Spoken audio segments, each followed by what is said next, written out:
do you think the future of fertility looks like? Handmaid's Tale. Oh. If you're having regular sex, then the uterus and the uterine environment is reminded that sperm isn't a foreign body and that it's okay. So does that mean abstaining is bad? Only at the beginning of the 1990s were women involved in clinical trials. Isn't that just mad?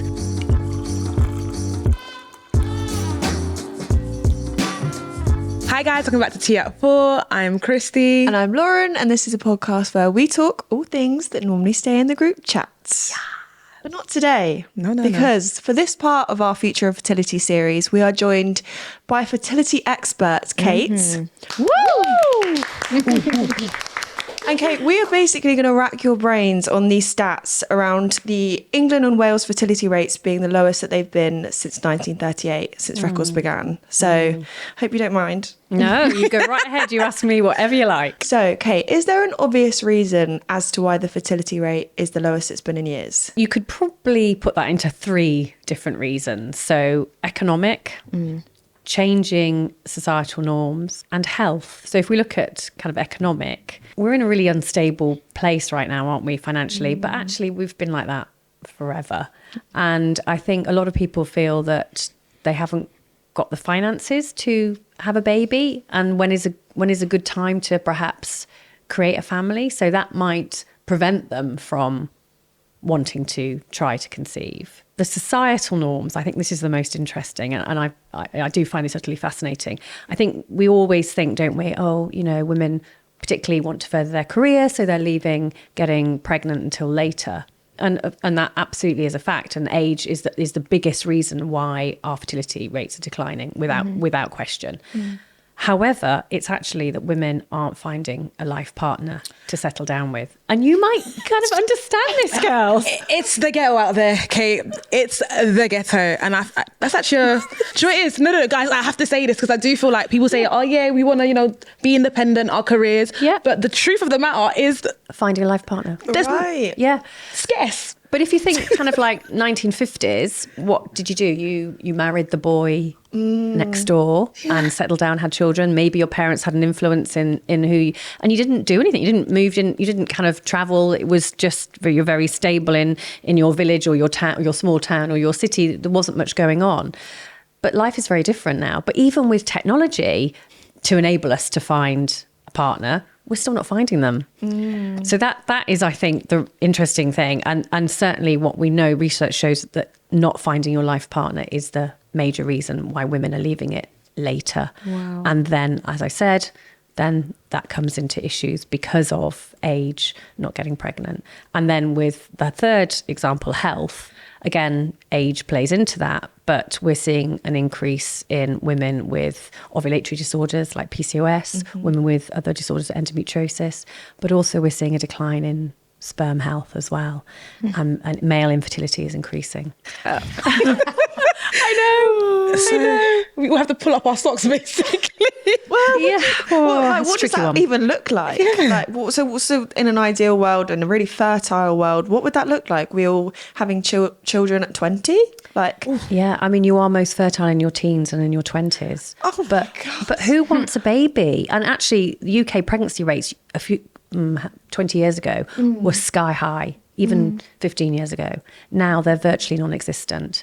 And actually, they're quoting the iPhone is the reason why women aren't, or why teenage pregnancy rates are so low. It's because we're on our iPhone. We're not going out behind the bike sheds anymore. We're communicating on elsewhere. communicating on my gosh. Snapchat or whatever, or young people, and so they're not actually meeting up. That's so interesting. I know. That actually, I mean, yeah. But think of it like this, the clubs are closing now as well. Like nightlife is scarce. So going to uni now, instead of you, meeting up at the Freshers Week, you're on your screens on your phone. It's true. It's true. I can see it. But that's actually quite upsetting though. Is it upsetting? Yeah, because if we're not getting pregnant or not having, meeting people, communicating, we're going to get into this idle, self type of mindset where it's just like focusing on me. So the family thing can be pushed back further. I think right now it's like 30, 40, that's when people want to have their first kid. It could push back even further, like maybe in their late 40s. So how old do you reckon you can be to get pregnant with your own eggs? What would you say would It be starts the declining at 35, right? Actually, no, I think it's younger than that. 30. Well, the media would have you know it's 35, 30. but I think every woman is individual, and we're not a statistic. So it depends on how you look after your body. You know, do you smoke? Do you drink alcohol? Have you had lots of sexual partners and therefore have chlamydia? You know, there's lots of different reasons. But what do you think is the oldest age you can get pregnant? I want to... On average. I feel like I'm interviewing you. Yeah. I like this though. It's making me think. the cogs are 40, turning. 41? So yeah, you're not far off. I mean, you can get pregnant in your early 40s. Okay. But it's a lot harder. You've got an increased risk of pregnancy loss. My gosh. But also it can take you a long time. So when you hear celebrities getting pregnant with they say, oh, you know, I've conceived and I'm in my 50s. They've either frozen their eggs or they've used a donor egg. It's not their own egg. But we kind of think that, oh, well, if she can do it at 50, then it's okay if I wait. You know, it's not a problem. Yeah. What is the average age then you've seen, like, people getting pregnant at in 2025, 2024? So I suppose I tend to see women coming to me at around the age of maybe mid-30s to late 30s. And I wish they would come earlier. Really? Oh God, yeah, 100%. I mean, I love it. I mean, only last week actually, in 1 week, and this is so unusual, I saw 2 young girls in their 20s, one who does want to conceive, but hasn't been using contraception for 18 months and hasn't had an accident, and she's only 21. And the other one was 23, and no one was listening to her with her diagnosis of endometriosis, and she wasn't getting the help that she needed. She wasn't trying to conceive, But for me, the ability for women to come to me early to get the right advice, because I'm so passionate about empowering women to be knowledgeable about their bodies. Yeah. So to use the technology to help them. So fertility trackers, for example, not period trackers. Don't use period trackers to work out when you're ovulating. Totally incorrect. It's just like a calendar method. So it's like you could just use a calendar and then go, oh, well, I'm ovulating mid-cycle. But you don't ovulate mid-cycle. You know, it's unusual that you would ovulate mid-cycle every month and your ovulation moves around. So this whole perception that a 28-day cycle, you ovulate on day 14, it's... Oh, really? Yeah. Oh, that's interesting. I just test it from how confident I feel. Isn't that when you feel good? Well, yeah, and that's actually, I mean, it's not a recognised fertility indicator, but it is a way of kind of understanding your body. But a lot of women will use period trackers to determine when they think they're ovulating, and they're not correct. See, I think this is what I hate about social media, especially when it comes on the health point, because they feed so much money ads on these kind of apps and stuff. So you're like, you know what? I don't need to go to a health expert. I've got everything on my phone, so it's fine. So me hearing that now is like, oh, so all the money I have not spent, but like other people have spent on like, yeah, I use Flow, I use this, I use that. Yeah. How do you know if it's really, really giving you what you really need to hear and find out? So that's an easy one for me to answer, because I'm Chief Medical Officer and CEO designate for a very good, see, I've just got a shameless plug in, for a very good fertility and women's health tracker called Ovisense. And the reason why Ovisense is the market leader is that you put in some physiological data into this app. So for Ovisense, it's temperature, and temperature can help you identify when you've ovulated or when you're about to ovulate. And it uses something called core body temperature. And it is the most effective way of monitoring your fertility. Flow and other apps, because there are many, can be, useful as long as you are putting some physiological data in. So there's various different things that you can do. Like I said, temperature being one of them. Cervical secretions are another one. If you put that information into an app, it's going to give you information about when you're ovulating, but not if you're just using a calendar method. It's not telling you anything. Coming away from the birth stuff, like in terms of fertility, what would you say is the leading cause of fertility and infertility kind of barriers and opportunities in the UK? So from a health point of view, I think for women, ovulatory disorders are the leading cause. So polycystic ovarian syndrome, PCOS. 1 in 10 women will have PCOS. And actually we think possibly 1 in 7, because a lot aren't diagnosed. And that can be really significant to trying to conceive. Doesn't mean you're not going to conceive, but it's going to take a lot longer, and they're going to need help to achieve pregnancy. And there are lots of barriers that go against them. And then endometriosis is another one. Again, same stats, 1 in 10 women will struggle. Yeah, I mean, coming from a personal point of view, I've been on and off with trying to get testing and be taken seriously in the doctors around endometriosis symptoms. Right. Something I've never been able to ask, and maybe I don't also want to know, is if you have endometriosis that hasn't been treated or been diagnosed for a significant number of years, would that be affecting my fertility? So with endometriosis, there are 4 grades of endometriosis. So 1 to 4, 4 being the most significant. And that's where endometriosis is not just confined to the pelvis, but it can be on the bladder, it can be on the bowel, it can even be on the lungs and the legs. Bizarre.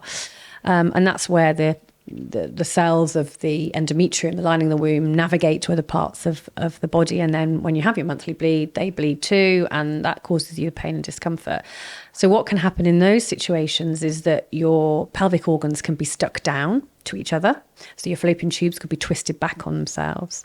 The bladder could be stuck to the uterus. The bowel could be stuck to the uterus. And that could cause some bowel or bladder symptoms as well.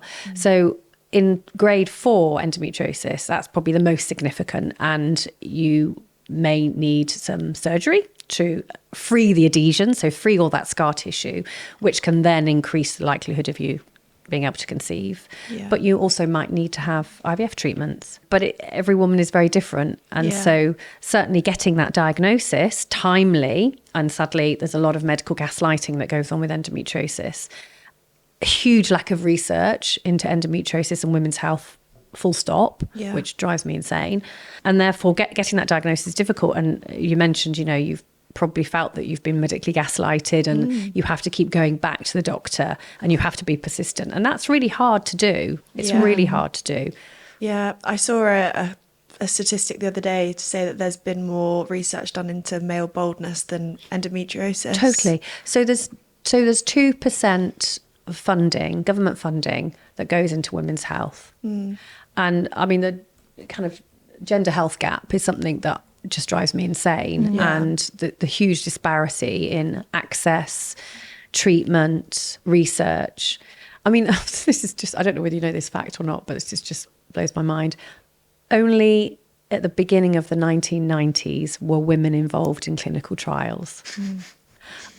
Isn't that just mad? So up until that point, up until that point, all the clinical trials were done on men. So if we're taking medication, we're taking a medication that is a male dose of medication because we've not had the clinical trials on women. Cool. Yeah, that don't make no sense. And what do you men provide to society? Because we are the ones that birth the next generation. Well, we're 51% of society, yet our funding is 2% into women's health. That's crazy. Research and... But then could it, not me defending them, but could it be due to the case that rather something goes wrong within the men than... rather than the women, it would happen to the men. Yeah, when testing. I don't know. But then surely it will cause more hurt if the thing did work on the man and then it didn't work on the woman, which is what we go through now, I feel like. Yeah. It's like guinea pigs. Well, absolutely. I mean, if there's a male fertility issue, the woman still has to go through IVF, even though it's absolutely fine. Everything's fine for her. Yeah. Can you say from your point of view, what is the leading cause of infertility with men? There's so many different factors. Some men will have no sperm at all, which is devastating. Getting that diagnosis is horrendous. Some men will have sperm that is not formed correctly. And that's quite common, actually, when we do a sperm test. Unbelievably, only 4% of normal forms. That's the norm, to see 4% of normal forms in a sperm test. So 96, abnormal. And we think that that's obviously linked to environmental factors as well, but it can also be linked to other health issues with the man. There's something called varicoceles, which is a bit like varicose veins in the legs, but it's in the testes. And that can be quite common and difficult to diagnose sometimes, and we don't really treat it very well in the UK. So that it can be a common issue. So there are many, many different factors that impact on male infertility. That's just some of them. The idea of fertility is something that I pray and pray that I'd be able to have children, but the idea of like having that definite fertility test in my 20s is terrifying. Like, should from your point of view, should we be getting tested like earlier on to see our kind of, and then are there things that you can be doing to help your fertility in the long run? Absolutely. So I always talk, as I mentioned before, about it's never too early to start, to come to me or to go to somebody else and to start some investigations. And some of those can be blood testing. And I think it's really important for women to go and get some blood tests done, to check your full hormone profile, your thyroid, your prolactin, your vitamin D levels. All of those can impact on fertility. And I know sometimes it's hard to access your GP in which to do those. And often if you're in your 20s, you might not be taken seriously to do it. But luckily, these days we've got ability to do that, to kind of more at home testing. And again, shameless plug, I hope it's okay. But I'm clinical lead in women's health for they're called One Day Tests, who provide this type of service, and they have their own laboratory. And it's amazing because you can become so empowered with your fertility by understanding what's going on in your body and then make the health changes if you need to. So if you found that things weren't quite right, you could look at, what can I do about this? How can I make this better? I do absolutely feel it's important to get as much advice and as much as information as you can, even in your 20s. Wow. So, because what you don't want to be doing is delaying that out of fear, perhaps. And I understand that emotion, but then realizing that actually you've got a real uphill battle when you do want to start having a baby. So there's things that you can do if you had like a low egg count to improve it? So that's a really interesting one. Women are born with all the eggs you'll ever have, and you lose multiple every month. Multiple, not just one, multiple. So your ovarian reserve, you can't hugely change. So your ovarian reserve is whatever your ovarian reserve is. You potentially can impact on the quality of your eggs, and that's what's important. You want to have good egg quality. And so you can do that through having a healthy lifestyle, not smoking, not drinking too much, just being generally healthy. You can absolutely do all of those things, eating well. But you can't change your ovarian reserve. And we can't test for egg quality either. You can test for egg quantity, but not egg quality. Is that also the same with, see, when people go down the egg freezing route? Yeah. So you can literally just test in terms of the quantity of how much you can take out, but not how healthy that egg is. Totally, absolutely right. Yeah. Interesting. Yeah. So when you freeze your eggs, you'll freeze as many as you can in, your egg freezing treatment. But you don't know whether those eggs are going to be any good when you put them with sperm. Wow. Yeah. What a catch-22. It is a catch-22. And there are so many other factors that impact on that when you then go on to think about using those eggs. Yeah. I just wanted to ask from a personal stance. Obviously, you're here to kind of promote talking about fertility. When we were doing research for the series, I found a fertility and fajitas night in King's Cross. Fertility and fajitas? Correct. Was that about egg freezing? So this is where you go along to this evening and you can have your dinner, but you can also get an £80 test to basically find out about your ovarian reserve how many eggs that you've got over a sizzling skillet of fajitas. Wow, that's really interesting. My mind is boggling at that fact. Okay, so that's something called an AMH test, which is looking at your ovarian reserve. And an AMH test, and it was initially used and still is used to kind of determine how successful women are going to be with an IVF cycle. So how many eggs they're going to get in an IVF cycle. But it's been picked up as a bit of a fertility MOT. So it now is offered to places like this. Come along and we'll, check your fertility. But actually, in isolation, it doesn't tell you a great deal. So you need to have other investigations, like a follicle count scan to see how many follicles are in the ovaries and put that information together. Because otherwise I think it can be really misleading. Well, that's what I mean. I just imagine that's something that's quite accessible to the public that you can go and do. And if I was to find something out that was quite detrimental, it's like, oh my God, what do I do with that information now? Yeah. And I'm sure there is follow-up stuff, and not to slate the event. But yeah, you would hope so. I think there's also the damage that can be done by getting your AMH and going, okay, it's great, and then delaying. Right. But actually your AMH declines year Yeah. after year after year. So you could just have that false reassurance, and certainly no AMH level is a guarantee of a baby. Yeah. How accessible are these like tests? Especially, obviously, there's the NHS, but I'm pretty sure some of these tests you got to pay for, or is it like Go private. Yeah, like an AMH test is a blood test, so that can be easily done. A natural follicle count scan is a scan, so you generally would go to a fertility clinic in which to get those done, and then of course once they've got you, they then say, oh, well, look, your AMH is a bit low. Let's do IVF. So, or let's freeze your eggs. Oh. So you're in a bit of you have to be quite careful when you're going through that consideration. But yes, you don't get that test on the NHS, although just recently the guidelines for the diagnosis of PCOS have changed, and we can use AMH as a diagnostic tool now. So you can or should eventually be able to get an AMH test on the NHS to help with diagnosis of PCOS, but it's not really happening at the moment. What's the youngest you can freeze your eggs? Well, technically, you can freeze your eggs pretty young, because if you think about young women who are going through cancer treatment, that's one of the options that is available for them.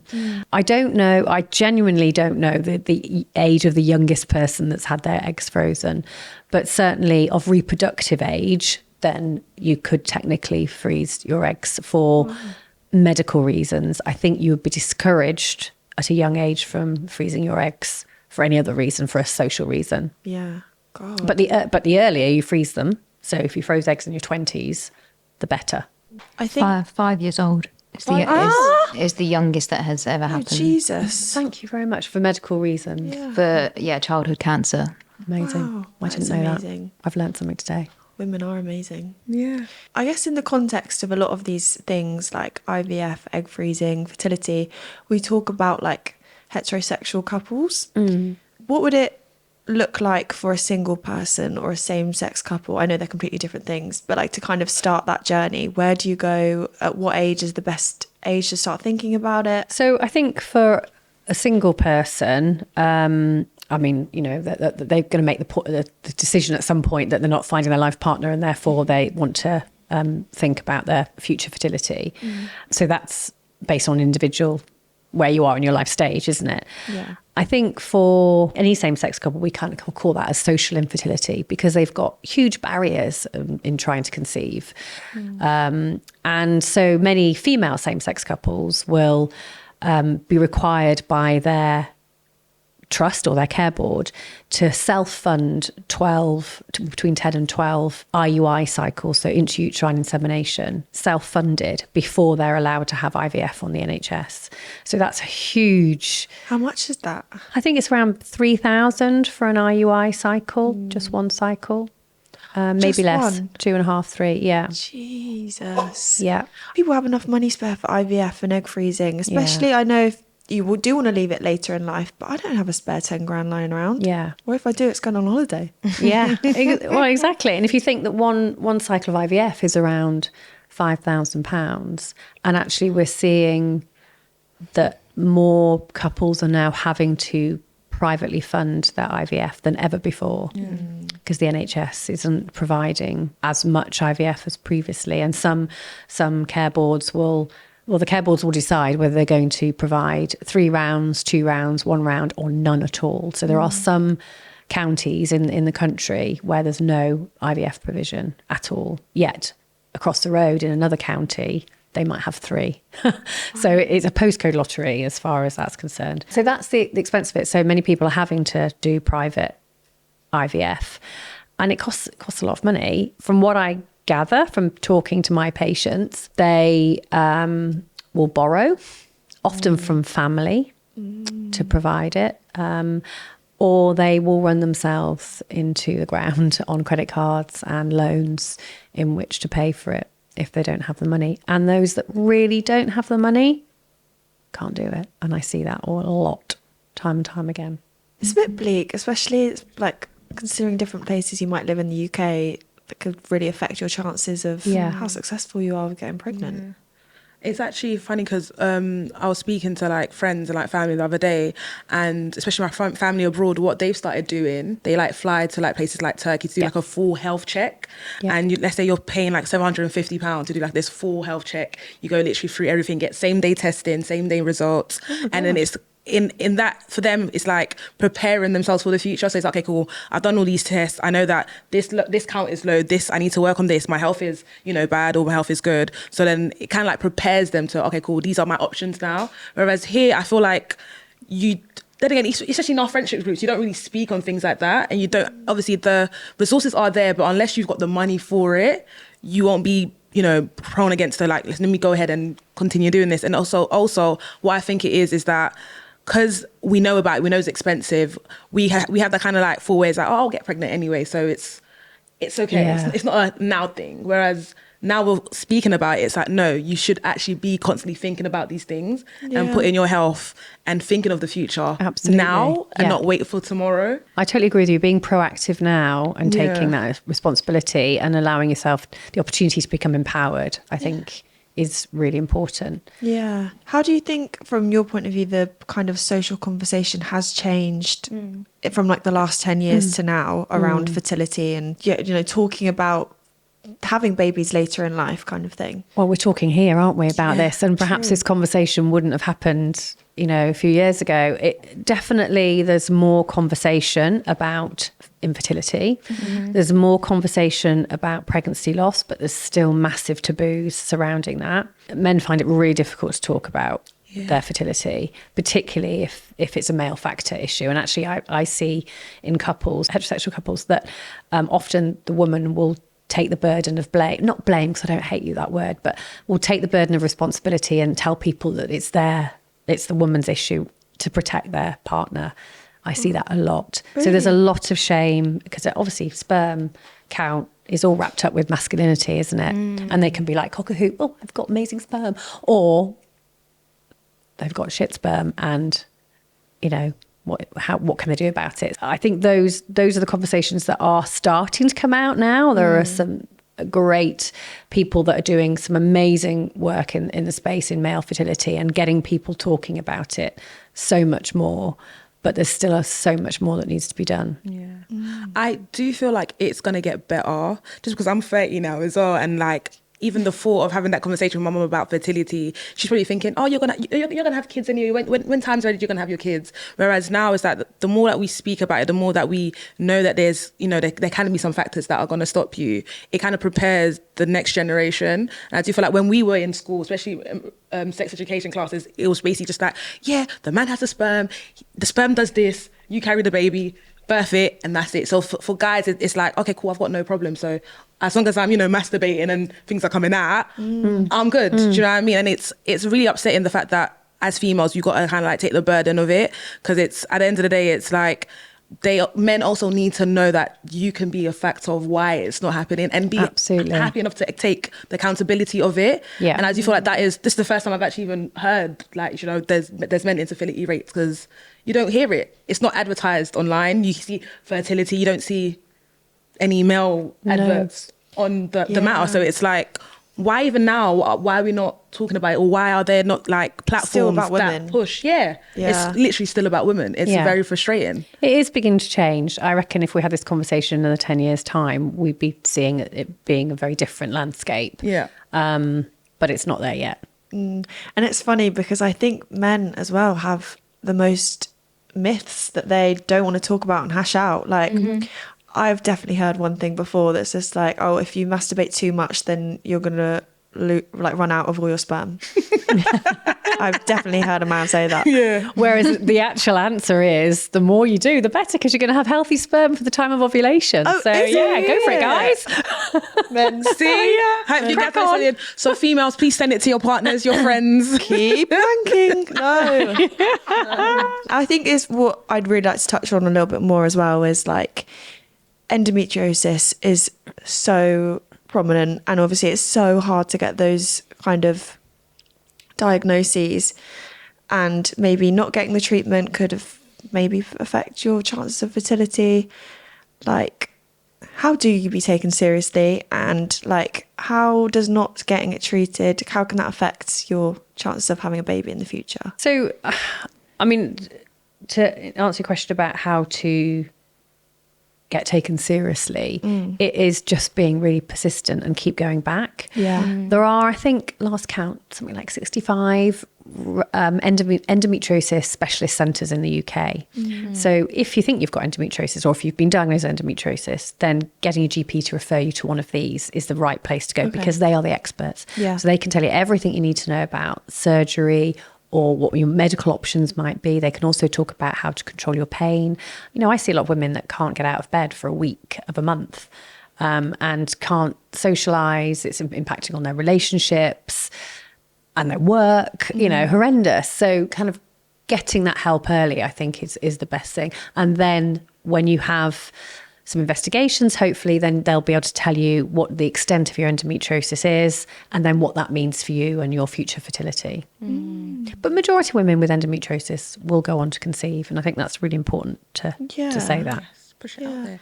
What about things like contraception? You know, there's stuff like the injection, there's the pill. Like, obviously, when you go to the doctor, especially, and you say that, oh, you have heavy periods, they put you on the pill, they put you on different type of contraceptions. Obviously, not to say that we abuse it, but obviously because we're giving it to young females very early, could those impact fertility rates as well? No, from what we can see, and clearly we've got lots of data of contraception being used since the 1960s now, the pill and the rest of it, is that there is no impact on your fertility for any of those. So I think women can confidently use them. So no long-term impact, but there is a short-term impact. So when you stop the pill, it might take about 8 months, 9 months for your fertility to return to normal. When you have the injection, it can take probably longer than that once you've had your last injection. But then some of the others, like the progesterone-only pill or the implant, once you have the implant removed or stop taking the progesterone-only pill, you can conceive straight away. Are there any interesting, surprising environmental factors, modern day ones, that are affecting fertility? Yeah, so I think environmental factors are really important, and this could be, well, we certainly think it's one of the reasons why we're seeing more male and female fertility issues, because of environmental factors. So there are lots of things that you can think about doing, and this is one thing that I talk to my patients about and I say, why don't you do a little audit of what's in your home? So think about your beauty products, think about your cleaning products. Oh yeah. What do you mean beauty? Beauty products, okay. Literally, Is it not fake tan? Don't say fake tan. I just said, So our skin is our biggest organ, and we're not very kind to it. We put loads of things on it, don't we? And a lot of those things will have parabens in them. That's a toxin that's not very nice. So being aware of that, and then, maybe doing a little audit of your beauty products later on, and going, what's got nasty toxins in? What next time I need to change it, how can I replace it for something better? So things like nail varnish, makeup, even our hair dye, all of those things can impact. Let me just take off my wig right now. Let me take off the wig right now. Even a £10 note. I don't have cash. Coating on. Oh no. Yeah, we don't have those so much anymore, do we? Yeah. Or cashless. Oh my gosh. But yeah, so there's so many things. And then plastic. So plastic water bottle, horrendous. I'm going to drink out of it, but horrendous, for you, because it's got BPA, unless that's BPA free. Really? Yeah. Yeah. What does that mean? What does BPA mean? BPA is a toxin that's used to make plastics, and it's not good for us. And it's what we call an endocrine disruptor. So it disrupts the fine workings of your hormones. That's why it's bad to heat up things in the microwave. Totally, absolutely spot on. Yeah, and cling film. I haven't had cling film in my house. I always use cling film. No. I got rid of it probably about 15 years ago, because it's got an increased risk of breast cancer as well. Hey! So, yeah, don't use cling film. Use your beeswax wraps, or put a plate on top of your food if you're cooking it in the microwave. Right. And same with, don't store foods in plastics either. So plastic Tupperware, unless it's BPA free. But then I think, if it's BPA free, what other toxin have they used to create this? What about like deodorants, like spray That's one. deodorants? Yeah. I banned my husband from using a spray deodorant. Wow. And me. Yeah. Not just him. Oh, that would be mean. Yeah. My boyfriend actually takes the piss out of how many ointments I use, with face products and stuff. And now I'm really But thinking. I think we, beauty-wise, products are much more aware now. So you're probably going to find that your favorite ones are okay. Okay. But just look at other things that you're using and just be mindful of what you're putting onto your biggest organ. Wow. I've also got to bring another one up because when we did a similar campaign last year, one of our highest performing shorts was around vaping affecting fertility. Oh, yeah, 100%. Can you share much about that? Yeah. So interestingly, we don't have the research and the evidence fully yet about vaping, but we're pretty certain that it will impact in exactly the same way that it does with smoking. But what you might not know is protein shakes. Oh, massive gasp. Producer, No, So, really? Yeah, so protein shakes. You know the tubs that men specifically buy? The big ones, The big yeah. ones, bulk you up. We're seeing a correlation between poor sperm parameters and potential protein shake use. So, what's in this? Are some of these manufacturers, particularly if you're buying them online and maybe not from a reputable place, and maybe they're coming from abroad, are they sneaking a bit of testosterone? Are they My sneaking good in a God bit almighty. of steroid? And those aren't good for your Oh, sperm. shit, really? Yeah, so healthy pea protein. There you go. Pea protein. Oh, they sell that in Lidl, I think. In pasta. Shit. Holland and Barrett will always have a good Yeah. protein. Yeah. I know. That's the. Hey, that better be a better performing short. I mean, the gym bros are quaking. shaking in their boots. That's mad, though. Is there anything else surprising like that? I'm already thinking about all the plastics I'm going to throw out when I get home. Yeah, I know. plastics are a big one. Teflon coated pans. Really? Yeah. Air fryer? Don't tell me an air fryer. What?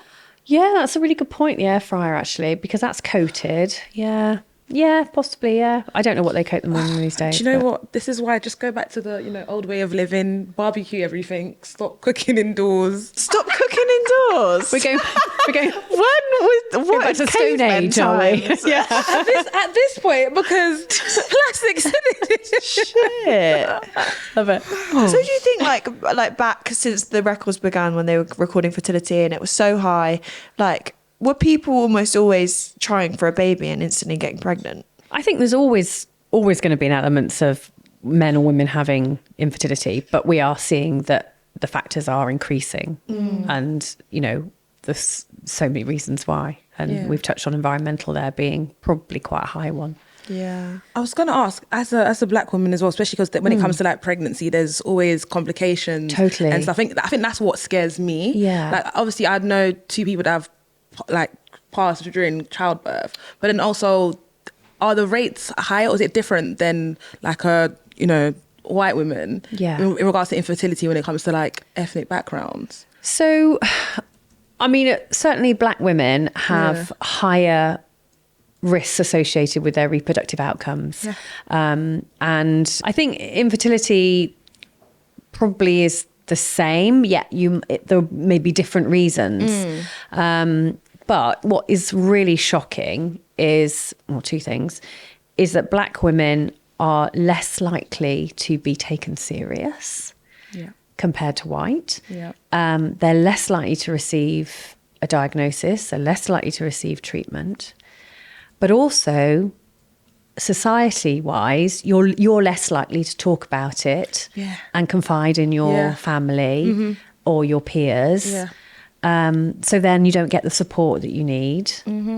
So the kind of racial disparity is huge. It's a lot because if I think about back home, like let's say for instance, if a couple's struggling to have a baby, they'll be like, let's just pray about it. Do you know what I mean? God will provide. It's fine. Whereas it could be, Joy, just trip to the doctors, find what's wrong, and then you guys work on that, and then boom, the child will, do you know what I mean, will appear, God willing. But I do feel like, I think for me, when it comes to like speaking on fertility, especially because I don't speak about that at home with my mum as well, because obviously they had it, I guess for them, they had it easy. It's not something that's for them to talk about. It's a bit, I'm always in that kind of conflicting state where it's like, okay, cool, I want to speak on it just so I can kind of like express my thoughts on it and what she thinks. But at the same time, before I do that, I've got to make sure that I am also doing my own research or gone ahead and done it myself before I go and ask for that advice from my mother. You or might from have to somebody. educate your mum to a certain Yeah. extent as well if it's something that's not familiar to Yeah. her. But I think having those open lines of communication. I've got two boys, a 23-year-old and a 21-year-old, and they talk to me about everything. Amazing. Everything. And they even bring their friends to talk to me about. I've had oh my God, I've got chlamydia. I've had, I forgot to take my pill. What do I do? I've had all of that. And, Wow. Yeah. And so that's quite interesting. But also going back to fertility and Black women is when you're really struggling to conceive, you don't see yourself recognised in the fertility clinic's beautiful websites and their brochures because you're not often reflected in that. It's weird. I tend to, especially with my family, we tend to go abroad. Yeah. It's easier to get diagnosed abroad. So obviously we've got good connections in France. So if ever like one of us falls ill or something, before we go to the GP here, we're like, okay, cool, let's call the GP in France. Because obviously maybe it's because there's more, the diversity is more than the UK, maybe it's that. But also the health professionals there, you can relate to them as well. So I feel like it's so much easier to kind of like fight your position, fight your point abroad than it is here. And it's kind of upsetting because it's like, I live here. Do you know what I mean? I feel welcome here. So why am I not represented in those spaces? Yeah. So it's that catch. So some people, they can do it, some people can't. So it's like... And misdiagnosing in Black women is huge. So Black women have a higher risk of fibroids compared to endometriosis in white women. Yet sometimes that's not even thought about. So the medical practitioners will think, okay, well, we're probably looking at fibroids here. Yeah. But actually, you could be looking at endometriosis, but we just associate it completely differently. So sometimes you're not taken seriously from that point of view. A lot of work needs to be done. It does. Totally It does. Yeah. I guess to kind of close up that conversation, from your point of view, Kate, what do you think the future of fertility looks like? So if I was going to be really, really negative, let's start with the negative because then we can sandwich it and finish with a positive. Right. Okay. So if I was going to be really negative, I would say Handmaid's Tale. Okay. You know. What is that? That's not light. Christy. You don't want to know. What's Handmaid's Tale? They're like a dystopian world where women are just there to procreate, right? Yeah, and only a certain amount can or do, and the rest don't or can't. Oh, okay. Yeah. So that would be the worst case scenario. Okay. The bestest. Best case scenario is we're talking more, we're more open, we're discussing mental health that's associated with fertility issues and pregnancy loss more than we ever were. So I'm hoping cautiously that the future is bright. However, with fertility rates still on the decline, I don't know how we're going to change that. Keir Starmer, please put some money into fertility. Thank you very much. Women's health. Thank you. We need it. Amen. I read something earlier about embryo freezing. Yeah.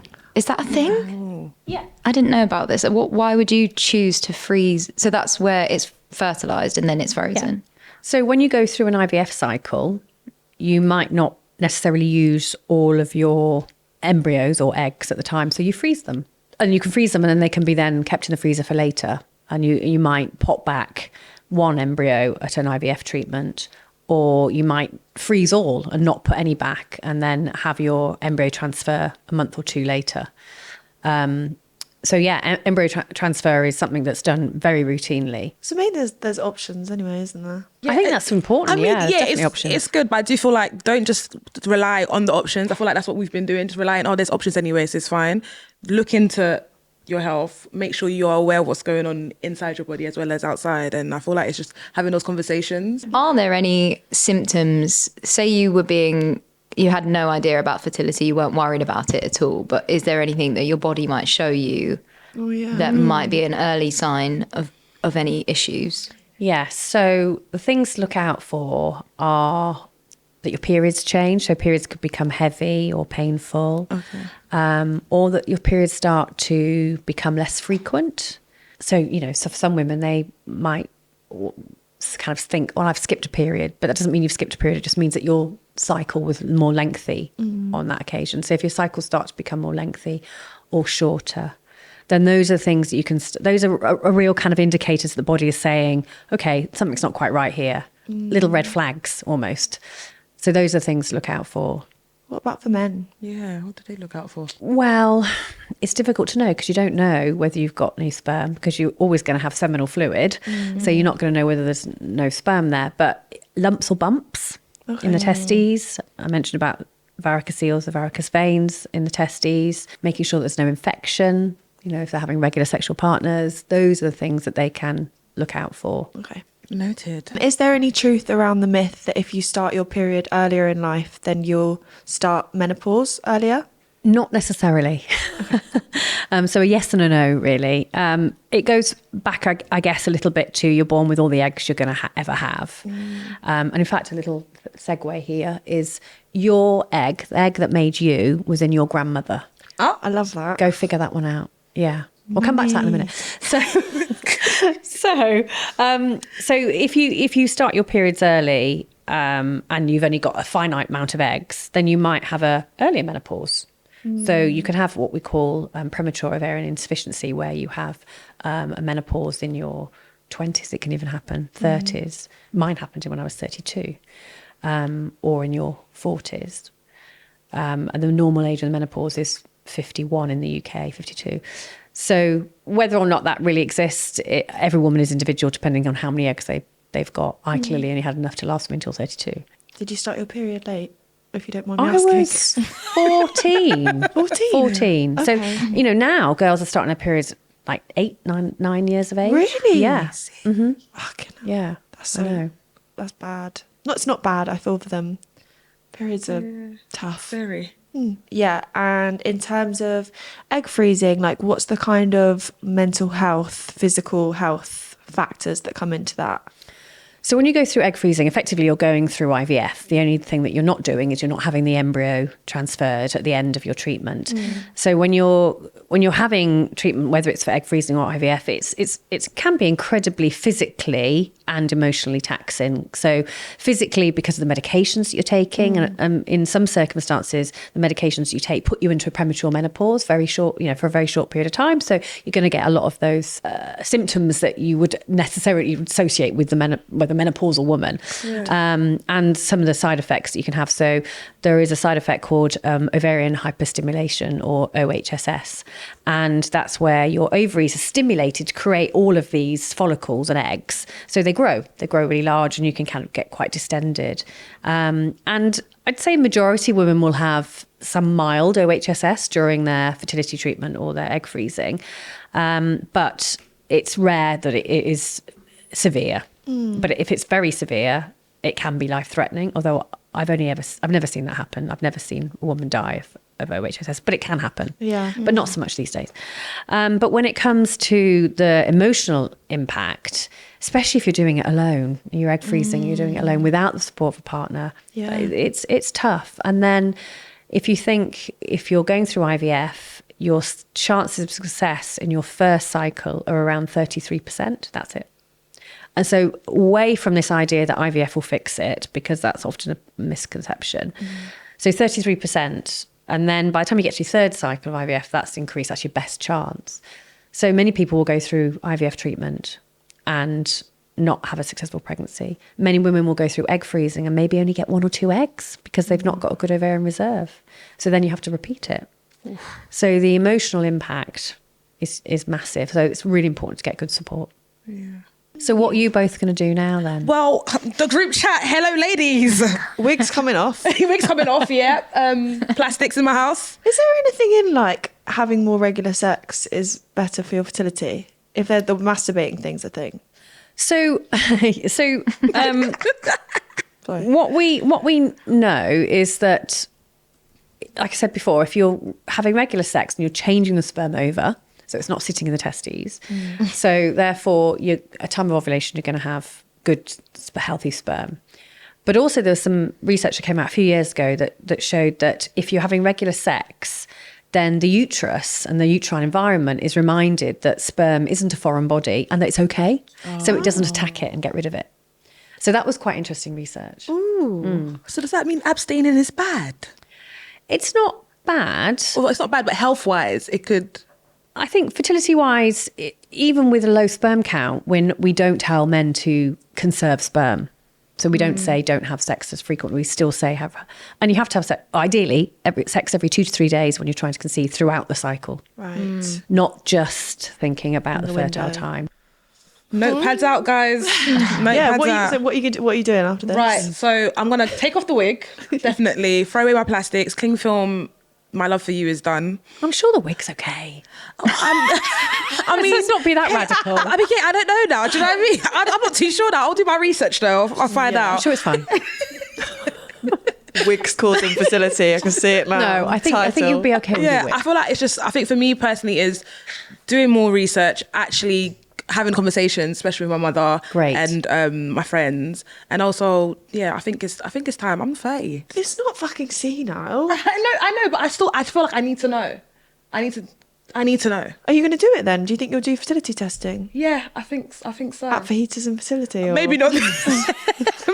over a sizzling skillet. Maybe not there, but I feel like I'm more some comfortable bloods to done. Yeah. Yeah, and maybe start tracking your cycles so you understand a little bit about what's going on. Yep. So Did you hear that? if Christy was to do that, would she go to the NHS? Would she go private? You do your research. So you could go online? to the GP and ask for some blood tests, but the GP will probably say you're trying to conceive, and if you say no, then they go, come back, love. Come back, love, when you know, in a couple of years' time or whatever. Wow. So Yeah. you could access blood tests, through other means. And fertility tracking, you would just choose a fertility tracker that you wanted to use. Obvisense. Obvisense, thank you. Obvisense got a new subscriber on there. Obvisense. Love it. And then me, Yes. I'll just hope for the best. No, joking. There's so many things that I do that I'm sure that. No, there's not. I look after my body. I think You're both slim. You both I'm look very- very healthy. I'm very healthy. I think just in turn, the only thing that concerns me is the periods and how that could be affecting. So maybe you're kind of, I'm going to keep you accountable, is you're going to go and get investigated then, or go and speak to your GP. I'm actually You in the are. process of it now. I'm having an Okay. ultrasound in a couple of weeks. So down the road. ultrasound is useful for Yeah, it's not even general, gonna show it, but it's not going to show endometriosis. Yeah. It can show what we call endometrioma, which is if you've got they're called chocolate-filled cysts, so a blood-filled cyst on your ovary, and that can then indicate that you might have endometriosis, but you might not necessarily have the endometrioma. So, a scan doesn't give you a diagnosis of endometriosis, but it will Fluoroscopy. make sure everything else is looking Yeah. okay.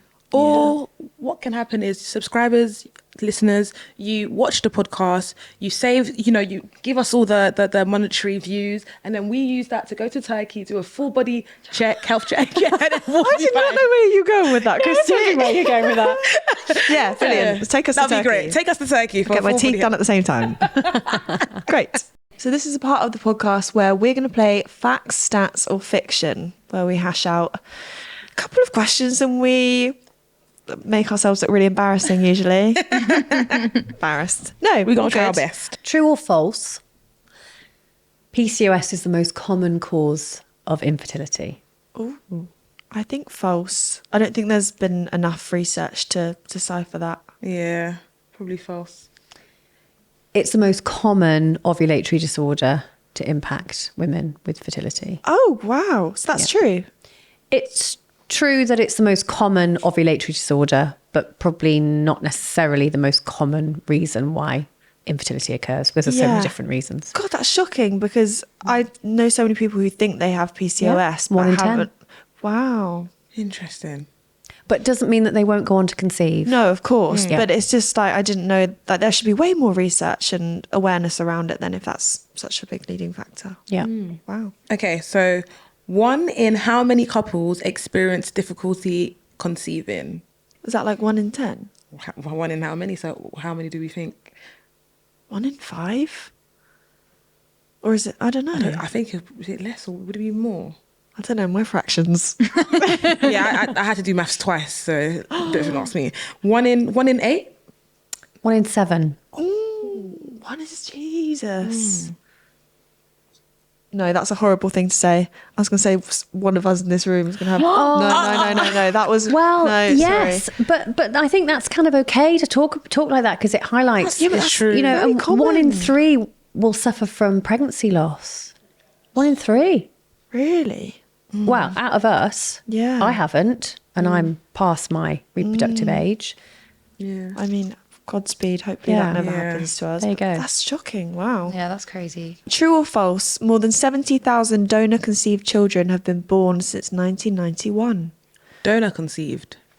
I want to say true.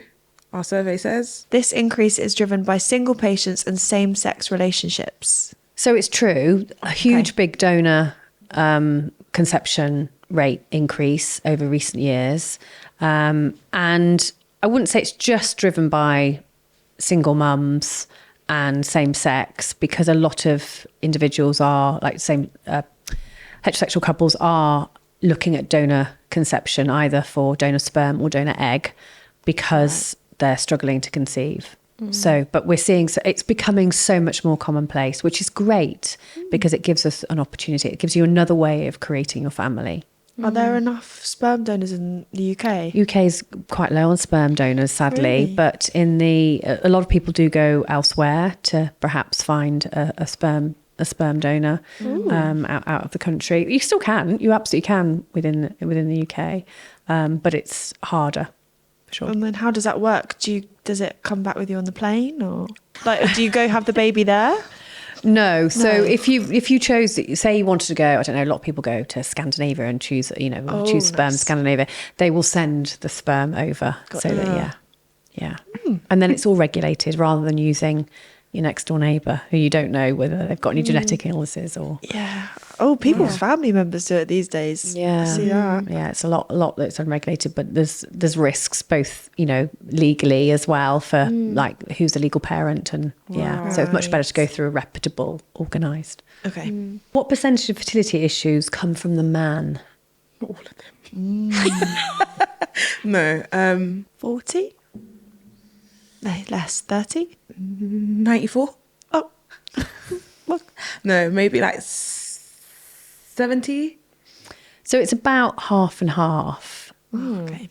But it is slightly different in the fact that a couple can have a diagnosis of unexplained infertility where we don't know what the factor is. You've done all the tests, there's nothing wrong with either male or female, but they're still not getting pregnant. So there's a percentage that is accounted for with unexplained infertility, and then the rest is evenly divided between men and women, which again is a bit of a misconception because men generally think it's a women's issue, and it's less likely to be a cause of sperm issues. Yeah. Relax, Christy. All right. Well, thank you so much for chatting to us today. Thank you so much for inviting me. I've loved every minute of it. Thank you. Oh, thank you. And if some of our audience want to find your stuff, where can they go online? So you can find me either on Instagram, and I'm Your Fertility Nurse on Instagram, or my website is yourfertilityjourney.com. Gorgeous. Thank you so much, Kate. Let's Thank give her a round of applause. Woo! And we will see you guys again next week. Bye.